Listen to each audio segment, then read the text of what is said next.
அன்புள்ள ஆண்டவரே,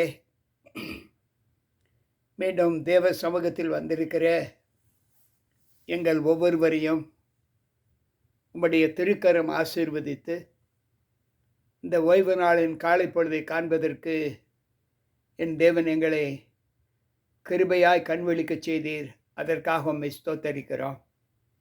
வந்திருக்கின்ற எங்கள் ஒவ்வொருவருக்குள்ளும் உம்முடைய கிருபை தங்கியிருந்து, இந்த நாளின் முழுமையான ஆசீர்வாதத்தை நாங்கள் பெற்றுக்கொள்வதற்கு எங்களை உம்முடைய கரத்தில் ஒப்புக் கொடுக்கிறோம். ஏற்றுக்கொள்ளும், பலப்படுத்தும். ஆண்டவர் இயேசு கிறிஸ்துவின் நாமத்தில் ஜெபிக்கிறேன் நல்ல பிதாவே, ஆமென். அன்பு பிள்ளைகளே, கர்த்தருடைய வார்த்தைகளை கேட்பதற்கு தேவ சமூகத்தில் வந்திருக்கிற உங்கள் அனைவருக்கும் ஆண்டவர் இயேசு கிறிஸ்துவின் நாமத்தின் இந்த ஓய்வு நாளின் காலை பொழுதை ஆசீர்வாதத்தோடு உங்களை வாழ்த்தி வரவேற்கின்றேன். கர்த்தர் நம்மோடு இருப்பாராக. இன்றைக்கும் தேவ சத்தியங்கள் நம்மை அவருக்கேற்ற கிருபைக்குள்ளாய் நம்மை வழிநடத்தி வருகிறதற்காய் ஆண்டவருக்கு நன்றிகளை ஏறெடுத்து, இந்த நாளின் சத்தியம், ஆண்டவர் நம்மை ரட்சிப்பதற்கென்று நம்மை தெரிந்து கொண்டார். உலகத்தில் எத்தனையோ மக்கள் இருக்கிறார்கள். அவர்கள் எல்லோருக்கும் ஆண்டவர் அவர்தான். ஆனாலும் எல்லா ஜனங்களும் அவரை அறியவும் இல்லை, ஏற்றுக்கொள்ளவும் இல்லை. எனவே அவரை அறிந்த ஜனங்களை அவர் ஏற்றுக்கொண்டு அவர்களுக்கு இரட்சிப்பின் பாதையை விளக்கி கொடுக்கிறார். இதை ஏற்றுக்கொள்ளுகிறவர்கள் ஏற்றுக்கொள்ளட்டும் என்று ஆண்டவர் விட்டுவிட்டார். இதை குறித்து பவுல் சொல்லும்போது, ரோமர் 10வது அதிகாரம் முதல் வசனத்திலே அவர் சொல்லுகிறார், சகோதரரே, இஸ்ரவேல் ரட்சிக்கப்பட வேண்டும் என்பதே என் இருதயத்திற்கு விருப்பமும் நான் தேவனை நோக்கி செய்யும் விண்ணப்பமாய் இருக்கிறது. பவுல் சொல்லுகிறார், இஸ்ரவேல் ரட்சிக்கப்பட வேண்டும் என்பதே என்னுடைய இருதயத்தின் விருப்பமும் நான் தேவனை நோக்கி செய்யும் விண்ணப்பமுமாய் இருக்கிறது. இந்த வார்த்தையை அவர் உள்ளத்தின் ஆழத்திலிருந்து சொல்லுகிறார். அவர் பயணம் செய்த ரோமாபுரி பட்டணம், கொரிந்து பட்டணம், தெசலோனிக்கேயா பட்டணத்திலே அவர் பயணம் செல்லும் போதெல்லாம் அவருடைய ஊழியத்தின் நிமித்தம் அவருடைய கால்கள் எவ்வளவாய் ஆண்டவருடைய பாதையை நோக்கி விரைந்து சென்றது என்பதை நாம் அறிவோம். அது நிமித்தம் அவர் பட்ட பிரயாசங்கள், பாடுகள் எத்தனை. நாடு கடத்தப்பட்டார், சிறைச்சாலையில் அடிக்கப்பட்டார், 50 முறை, ஒன்று குறைய 50 முறை அடிக்கப்பட்டார். பின்பு பாம்பினால் தீண்டப்பட்டார். இவ்வளவு உபத்திரவங்களை சந்தித்ததற்கு பின்பு அவர் நம்மீது இரக்கம் காண்பிக்கிறார் என்றால், இதே அன்பைத்தான் நம்முடைய ஆண்டவரும் பெற்றிருந்தார். நமக்காக வந்த அவர் எத்தனையோ விதமான பாடுகளை பட்டு சிலுவையை சுமந்தார். சவுக்கால் அடிக்கப்பட்டார், முள்முடி சூடப்பட்டார், வாரினால் அடிக்கப்பட்டார், தகாத தூஷணங்களால் ஏசப்பட்டார். இவளையும் தாங்கிக் கொண்டதற்கு பின்பும் கூட அவர் சொல்லுகிறார், இஸ்ரவேலை ரட்சிப்பதே எனக்கு பிரியம் என்று என்னாகமம் 24வது அதிகாரம் 1வது வசனத்தில் அவர் சொல்லுகிறார். இஸ்ரவேலை ரட்சிப்பதே எனக்கு பிரியம் என்று ஆண்டவர் சொல்லுகிறார். அதைப்போல பவுலும் தன்னுடைய வாக்கியத்தை அவர் அங்கு சொல்லுகிறார். அதுவும் அல்லாமல் அவர் சொல்லுகிற வார்த்தை, அப்போஸ்தலர் 20வது அதிகாரம் 20வது வசனத்தை வாசிப்போம் என்றால், அங்கு அவர் சொல்லுகிற வார்த்தை அப்போஸ்தலர் 20:21 தேவனிடத்திற்கு மனம் திரும்புவதை குறித்தும் நம்முடைய கர்த்தராக இயேசு கிறிஸ்துவை விசுவாசிப்பதை குறித்தும் நான் யூதருக்கும் கிரேக்கருக்கும் சாட்சியாக அறிவித்தேன். தேவனிடத்திற்கு நீங்கள் மனம் திரும்புங்கள், நம்முடைய கர்த்தராக இயேசு கிறிஸ்துவை விசுவாசியுங்கள் என்று சொல்வதற்கு நான் அந்த யூதருக்கும் இஸ்ரவேலருக்கும் சாட்சியாக இருந்தேன் என்று சொல்லுகிறார். ஆனாலும் இஸ்ரவேலை குறித்து அவர் சொல்லும்போது தேவனை பற்றிய வைராக்கியம் அவர்களுக்கு உண்டென்று அவர்களை குறித்து சாட்சி சொல்லுகிறேன். ஆனாலும் அது அறிவுக்கேற்ற வைராக்கியம் இல்லை என்று அவர் சொல்லுகிறார். அன்பு பிள்ளைகளே, அவர்கள் தேவனை நம்பினார்கள், தேவனை விசுவாசித்தார்கள். ஆனாலும் அது அவர்களுக்கு அறிவுக்கேற்ற வைராக்கியம் இல்லை என்று ஆண்டவர் சொல்லுகிறார். ஏனென்றால் தேவனுடைய வார்த்தைகளை ஏற்றுக்கொள்வதற்கான ஒரு மனப்பெருக்கம் அவர்களுக்குள்ளாக இருந்தபோது அவருடைய வார்த்தைகளை அவர்கள் ஏற்றுக்கொள்ளவில்லை. எனவே ஆண்டவர் சொல்லுகிறார், அந்த வைராக்கியம் அறிவுக்கேற்ற வைராக்கியம் இல்லை. ஆண்டவர் உபதேசித்த அந்த வார்த்தைகளை அவர் சொல்லாமல் இருந்தது இல்லை என்று வேதம் சொல்லுகிறது. எப்படி என்றால் அப்போஸ்தலர் 20வது அதிகாரம் 20வது வசனத்தை அங்கு வாசிப்போம் என்றால், பிரயோஜனமானவைகளில் ஒன்றையும் நான் உங்களுக்கு மறைத்து வைக்காமல் வெளியரங்கமாய் வீடுகள் தோறும் பிரசங்கித்து உபதேசித்து வந்தேன். உங்களுக்கு எது அவசியமானதோ அதை நான் உங்களுக்கு மறைத்து வைக்கவில்லை. வீடுகள் தோறும் நான் இருந்தபோது உங்களுக்கு அதை குறித்து உபதேசம் பண்ணி இருக்கிறேன் என்று இங்கு வேதம் சொல்லுகிறது. மேலும் அவர் சொல்லுகிறார், தேவனுடைய ஆலோசனையில் ஒன்றையும் நான் உங்களுக்கு மறைத்து வைக்காமல் எல்லாவற்றையும் உங்களுக்கு அறிவித்து இருக்கிறேன் என்று சொல்லுகிறார். யாரும் என் மீது எனக்கு சொல்லவில்லை என்று குற்றம் சாட்ட முடியாது. ஏனென்றால் எல்லோருக்கும் இந்த சத்தியத்தை நான் ஒளித்து வைக்காமல் மறைத்து வைக்காமல் அறிவித்திருக்கிறேன் என்று சொல்லுகிறார்.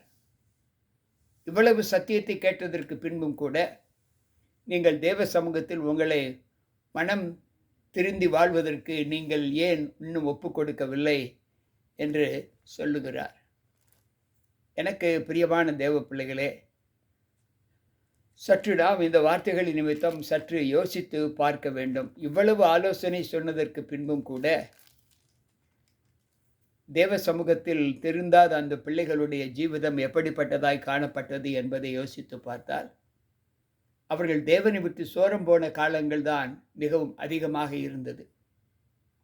சங்கீதக்காரர் சொல்லுகிறார், 40வது சங்கீதம் 10வது வசனத்தில், உம்முடைய நீதியை நான் என் இருதயத்திற்குள் மறைத்து வைக்கவில்லை, உமது சத்தியத்தை தமது இரட்சிப்பையும் உமது சத்தியத்தையும் சொல்லி இருக்கிறேன்.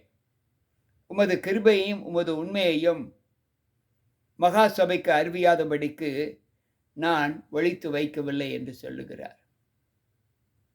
அங்கு உனக்கு நான் போதிக்காதது ஒன்றுமே இல்லை, எல்லாவற்றையும் உனக்கு போதித்து மறைத்து வைக்காமல் உனக்கு போதித்து வந்தேன் என்று படித்தோம்.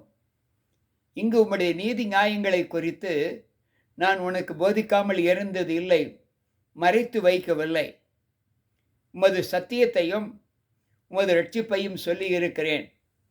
உமது கிருபையும் உமது உண்மையையும் மகா சபைக்கு அறிவிக்காமல் வைத்தது இல்லை என்று தாவீது சொல்லுகிறார். இந்த பவுலும் தாவீதும் தேவன் அருளப்பட்ட சத்தியத்தையும் நீதி நியாயங்களையும் நமக்கு அறிவிக்காமல் மறைத்து வைக்கவில்லை என்று சொல்லுகிறார். பின்பு ஏன் இவ்வளவு ஆலோசனைகளை இவ்வளவு உபதேசங்களை பெற்ற நாம் பின்பு ஏன் மனம் திரும்பாமல் போகிறோம் என்ற ஒரு கேள்வி நம்மிடத்தில் கேட்கப்படுகிறது. இதற்கு நாம் என்ன பதில் சொல்லப் போகிறோம்? அன்பு பிள்ளைகளே, நம்முடைய பதில் என்னவாக இருக்கும்? யோசித்து பார்ப்போம்.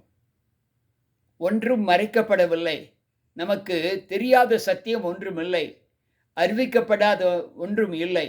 எல்லாவற்றையும் நாம் அறிந்திருக்கிறோம், கேள்விப்பட்டு இருக்கிறோம், படித்திருக்கிறோம். போதகர் மூலமாக கேட்டு இருக்கிறோம். வேத சத்தியங்கள், வேத எழுத்தாளர்கள் மூலமாக கேட்டு இருக்கிறோம். பரிசுத்த ஆவியானவர் நம்மோடு கூட நம்மை வழிநடத்தி கொண்டு சென்றிருக்கிறார். இவ்வளவும் அறிவிக்கப்பட்டதற்கு பின்பு, கேட்டதற்கு பின்பும் நாம் இன்னும் தேவ சமூகத்தில் நிலைத்திருக்க முடியவில்லையே. நம்முடைய கால்கள் இன்னும் தீமையை பின்பற்றி வேகமாய் ஓடுகிறதே ஏன்? அன்பு பிள்ளைகளே, சற்று யோசிப்போம். பவுல் சொல்லுகிற வார்த்தை 1 தீமோத்தேயு 2:4 எல்லா மனுஷரும் சத்தியத்தை அறியும் அறிவை அடையவும் ரட்சிக்கப்படவும் அவர் சித்தமுள்ளவராய் இருக்கிறார்.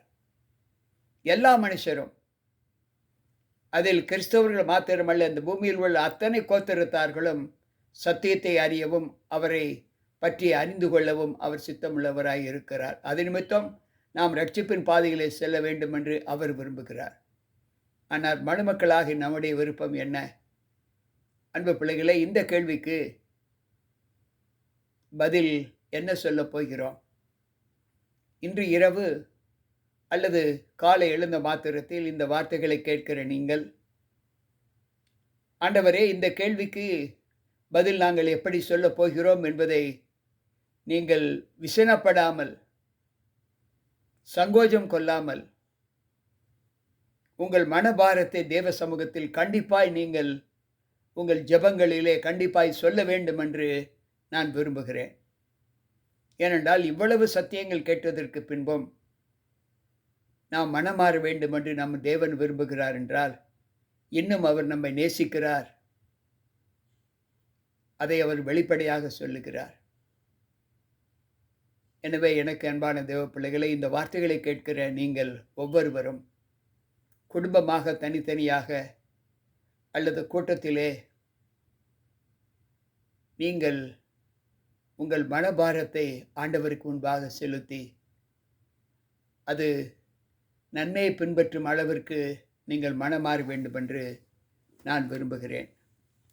அந்த விருப்பத்தை இப்பொழுது கூட என்னோடு கூட நீங்கள் ஜெபத்திலே உங்களை ஒப்புக் கொடுத்து தேவனுக்கு முன்பாக தாழ்த்தும்படி உங்களை அன்போடு அழைக்கின்றேன்.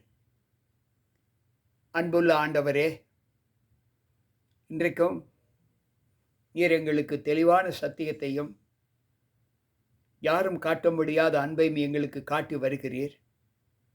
நாங்கள் எத்தனையோ விதமான பாவங்களை செய்தவர்களாக இருந்தாலும் எங்களுடைய எல்லா பாவங்களையும் மன்னித்து எங்களை கிருபையினால் இவ்வளவு காலம் நடத்தி வருகிற தயவிற்காக உம்மை துதிக்கிறோம். எத்தனையோ மக்களுடைய நித்திரை அவர்களுக்கு பிரியமில்லாமல் இருந்து நித்திரைக்கு சென்று அவர்கள் காலை பொழுதை காணாத இந்த லோகத்தில் எங்களை நீர் ஒவ்வொரு நாளும் காலைதோறும் எழுப்பி வருகிற தயவிற்காக உம்மை துதிக்கிறோம். உம்முடைய கிருபை எவ்வளவு பெரிது என்பதை நாங்கள் உணர்கிறோம். இந்த நாளில் உம்முடைய சமூகத்தில் இந்த வார்த்தைகளை கேட்கிற ஒவ்வொரு பிள்ளைகளோடும் உம்முடைய கிருபை இருந்து நீர் கேட்கப் போகிற கேள்விகளுக்கு ஒவ்வொருவரும் தனித்தனியாக தங்களுடைய உள்ளத்தின் ஆழத்தில் இருந்து ஒரு நல்ல பதிலை சொல்வதற்கு நீர் பிள்ளைகளை மாற்ற வேண்டும் என்று உம்முடைய கருத்தில் ஒப்புக் கொடுக்கிறோம். கலங்காதே, திகையாதே, நான் உன்னோடு கூட இருக்கிறேன். நீ பாவி என்று உன்னுடைய உள்ளான ஆவி சொல்லும் என்றால், அந்த பாவத்தில் இருந்து விடுதலை கொடுப்பதற்கு நான் உன்னோடு கூட இருக்கிறேன் என்று ஆண்டவர் இருகரம் நீட்டி உங்களை அழைக்கிறார். அவருடைய கரத்தின் அரவணைப்புக்குள் வந்து நின்று ஆண்டவருடைய அன்பை பகிர்ந்து கொள்வதற்கு உங்களை உள்ளத்தின் ஆழத்திலிருந்து ஒப்புக் கொடுக்க நீங்கள் ஆயத்தமா? அப்படி ஆயத்தமாய் இருந்தால் என்னோடு கூட தேவ சமூகத்தில் உங்களை தாழ்த்தி தேவனுக்கு பிரியமான நடக்கையிலே உங்களை ஒப்புக் கொடுத்து சத்தியத்தை அறியும் அறிவை அடைந்து எல்லோரும் ரட்சிப்பின் பாதைக்குள்ளாக கடந்து செல்ல தேவ சமூகத்தில் ஒப்புக் கொடுக்க வேண்டும் என்று ஆண்டவர் இயேசு கிறிஸ்துவின் நாமத்தில் மனத்தாழ்மையோடு வேண்டி கேட்கிறேன். எங்கள் ஜீவனுள்ள நல்ல பிதாவே, ஆமென். அன்பு பிள்ளைகளே, நல்ல ஜெபத்திலே ஆண்டவரோடு கூட நீங்கள் பங்கு பெற்றதற்காய் ஸ்தோத்திரம். இந்த நாளிலும் கேட்ட சத்தியம் நமக்கு அறிவிக்கப்பட்ட சத்தியம், சொல்லாத சத்தியம் ஒன்றுமில்லை. எல்லா ஞானத்தையும் நாம் பெற்றுக்கொண்டு அந்த ஞான வார்த்தையின்படி நடக்கவில்லை என்றால் நமக்கு என்ன பலன்? ஆகவே நாம் பலனுள்ள பிள்ளைகளாய் மீண்டும் தேவ சமூகத்தில் நம்மை ஒப்புக் கொடுக்க, இந்த நாளுக்குரிய செய்தி நம்மை சத்தியத்தின் பாதையிலே நடத்தி, ஆண்டவர் சமூகம் நெருங்கி சேர்வதற்கு நம்மை ஊக்கப்படுத்தும் என்று நான் கர்த்தருக்குள் நம்புகிறேன். அந்த நம்பிக்கையோடு இந்த ஓய்வு நாளை ஆண்டவருக்குள்ளாக செலவழிப்போம். கர்த்தர் நம்மோடு இருப்பாராக. மீண்டும் நாளை சந்திப்போம். உங்கள் போதகர் ஜி.கே. ராபர்ட். கர்த்தர் நம்மோடு இருப்பாராக. ஆமென்.